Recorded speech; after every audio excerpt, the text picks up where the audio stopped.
అది 1910వ సంవత్సరం మే నెల 2వ ఆదివారం.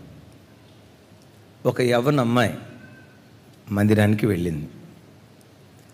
మే నెల 2వ ఆదివారం దైవ సేవకుడు మదర్స్ డే గురించి చెప్తూ తల్లి ప్రాముఖ్యత, కుటుంబ విషయంలో, పిల్లలను పెంచే విషయంలో తల్లి తీసుకునే బాధ్యత, తల్లి శ్రద్ధను గురించి, తల్లి ప్రేమ యొక్క గొప్పతనాన్ని గురించి దైవ సేవకుడు వాక్యం చెప్తున్నాడు.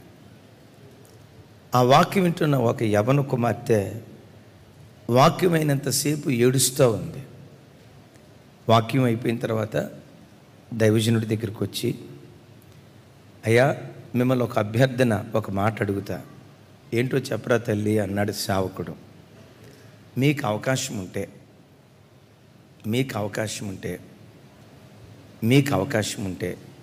జూన్ నెల 5వ తారీఖు ఫాదర్స్ డే కూడా జరపండి అయ్యా. ప్రపంచంలో ఎక్కడ ఫాదర్స్ డే జరుపుతున్నట్లుగా నేను వినలేదు. 5వ తారీఖే ఎందుకు జరపాలి? అది మా నాన్న పుట్టినరోజు అయ్యా.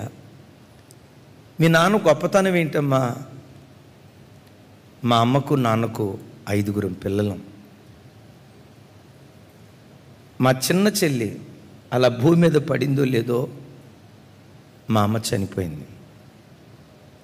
మా 5గురు పిల్లల్ని పెంచడానికి మా నాన్న పడిన కష్టం, మమ్మల్ని ప్రయోజకులు చేయటానికి మా నాన్న ప్రయాసపడిన విధానం అంతా ఇంత కాదయ్యా.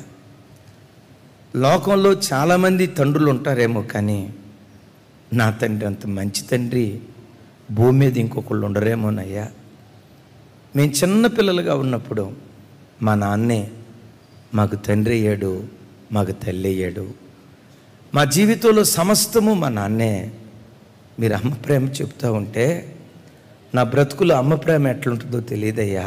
నేను పెద్దదాన్ని, నాకే అమ్మ ప్రేమ తెలియకపోతే ఇక నా తమ్ముళ్ళు, నా చెల్లెల పరిస్థితి ఏంటి? అమ్మ ఎలా ఉంటుందో, అమ్మ రూపురేఖలు నా చెల్లికి తమ్ముడికి తెలియదయ్యా.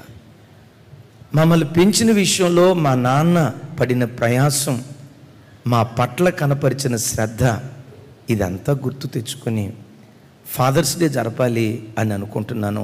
ఇది మా నాన్న పుట్టినరోజు.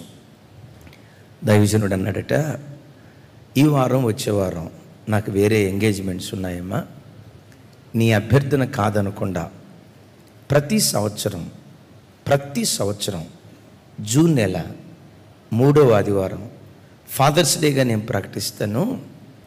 నీ తండ్రి ప్రేమనే కాదు, ప్రపంచంలో ఉన్న ప్రతి మనుషునికి తండ్రి ఉంటారు కదా, ఆ పిల్లలు తండ్రి ప్రేమను జ్ఞాపకం చేసుకుంటూ తండ్రికి కృతజ్ఞత కలిగి బ్రతికేటట్లుగా జూన్ నెల 3వ ఆదివారం, ఇదే ఆదివారం, మరోసారి ఈరోజు ఫాదర్స్ డే.